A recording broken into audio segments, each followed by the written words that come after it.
Subscribe कीजिए हमारे YouTube channel सुनहरे पल को और बेल आइकन प्रेस करना ना भूलें हमारे न्यू वीडियोस के अपडेट के लिए। सुनहरे पल, जो दिल को छू।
मेरा नाम रोहन है। रोशाली, विशाल और अनीता, हम चारों ही बेस्ट फ्रेंड्स थे। कॉलेज की स्टार्टिंग से ही हम सब साथ ही पढ़ रहे थे और इस बार हमारा कॉलेज में फाइनल ईयर था। कॉलेज में कुछ ही दिनों बाद हमारे एग्ज़ाम्स होने थे। उससे पहले हमारे कॉलेज में 15 दिनों की छुट्टी पड़ चुकी थी। सभी स्टूडेंट्स छुट्टी में अपने अपने घर जा चुके थे, लेकिन हमारा प्लान इस बार घर ना जा कर के घूमने का था, तो हमने मनाली जाने का सोचा और अगले ही दिन हम लोग मनाली के लिए निकल पड़े। रात के लगभग 8 बजे के आसपास हम मनाली पहुंचे और रहने के लिए एक होटल ढूंढने लगे। हम ड्राइव के बाद काफ़ी थक चुके थे, इसीलिए होटल मिलने के बाद हमने डिनर किया और तुरंत ही सोने चले गए, क्योंकि अगले दिन हमें पूरा मनाली घूमना था। अगले दिन हम सब सुबह जल्दी उठ गए और ब्रेकफास्ट करने के बाद मनाली को घूमने चल दिए। काफ़ी देर हम लोगों ने वहाँ की खूबसूरत वादियों के नज़ारे अपने कैमरे में कैद किए और रात को वापस होटल चले आए। अगले दिन भी हमें मनाली घूमना था, इसीलिए हम लोगों ने डिनर किया, थोड़ा देर मस्ती की और फिर से सोने चले गए। अगले दिन हम दूर कुछ गांवों में घूमने गए।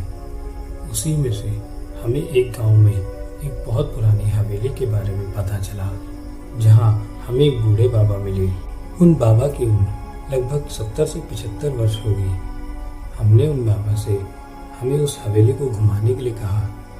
पहले तो वो बाबा आनाकानी करने लगे, लेकिन बाद में उन्हें हमारी बात माननी ही पड़ी। लेकिन घुमाने से पहले उन्होंने हमारे सामने एक हिदायत रखी कि हम हवेली से कोई भी चीज़ बाहर न लाएं और अपने साथ न लेकर जाएं, वरना वो हमारे लिए घातक हो सकता था।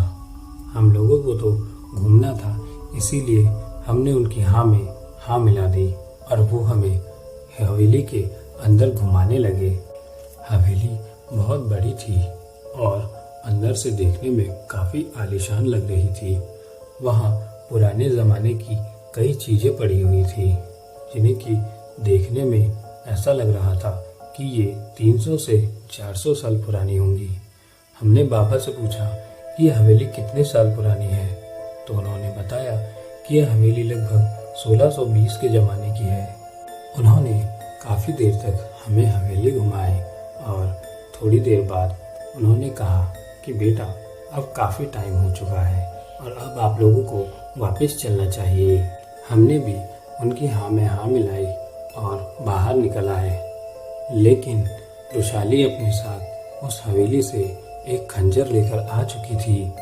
जब उसने हमें ये बात बताई तो हमने उसे बोला कि बाबा ने हमें वहाँ से कोई भी चीज़ लाने के लिए मना किया था, लेकिन ये बात रोशाली ने मजाक में उड़ा दी और बोलने लगी, अरे क्या हुआ यार, कौन सा उस बाबा को पता चल रहा है कि वहाँ से क्या ले आए। खैर, ये बात मुझे और अनीता को बिल्कुल ठीक नहीं लगी, लेकिन विशाल तो रोशाली का ही समर्थन कर रहा था आखिर वो दोनों एक दूसरे को प्यार जो करते थे। रात को लगभग 9:30 बजे हम होटल पहुंचे और डिनर करके हम लोग डायरेक्ट सोने चले गए, क्योंकि अगले दिन हमें वापस निकलना था।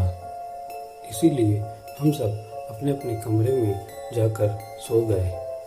रात को वैशाली की अचानक से चिल्लाने की आवाज़ आई तो मैं और विशाल उन दोनों के रूम की तरफ दौड़े। हमने रूम खटखटाया तो अनीता ने रूम खोला और बोला कि न जाने वैशाली को क्या हुआ है, वो जोर जोर से चिल्ला रही है। हमने वैशाली को शांत किया और उसे पानी पिलाया। हमने वैशाली से पूछा कि क्या हुआ, अब हमें ढंग से बताओ। तो वैशाली ने बताया कि मैंने एक बहुत ही बुरा सपना देखा, जिसमें एक औरत लंबे बालों वाली जो कि मुझसे कह रही थी कि ये खंजर मुझे वापस लौटा दे। उसने बताया कि वो बोल रही थी कि अगर तूने ये खंजर मुझे वापस नहीं लौटाया तो मैं तुम सबको मार दूंगी। ये बात सुनकर हम सब के पैरों तले ज़मीन खिसक गई और अनीता तो डर के मारे कांपने लगी।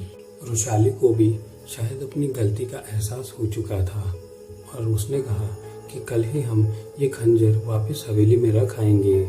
लेकिन विशाल इन सब चीज़ों के लिए तैयार नहीं था। उसने कहा, अरे यार, इतना एंटीक पीस है, हम इसे कैसे वहाँ वापस करके आ सकते हैं। इसे तो हम कॉलेज में ले जाएंगे और बच्चों को दिखाएंगे कि देखो हम कितना एंटीक खंजर लेकर आए हैं।